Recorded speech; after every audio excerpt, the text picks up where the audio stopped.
Hey guys, this is me Prachi Sanotra, Indian cook by chef and host. आज आपको बताऊंगी अगर आपके पास माइक्रो ओवन नहीं है, आई मीन जिसमें हम पिज़्ज़ा बना सकते हैं, ब्रेड्स बना सकते हैं, तो आप पैन पिज़्ज़ा घर पे कैसे बनाएं।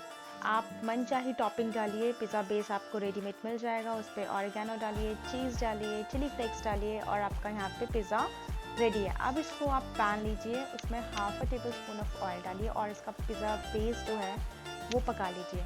अब ये हमारा बेस ऑलरेडी पक चुका है, इसको हम डालेंगे माइक्रोवेव में।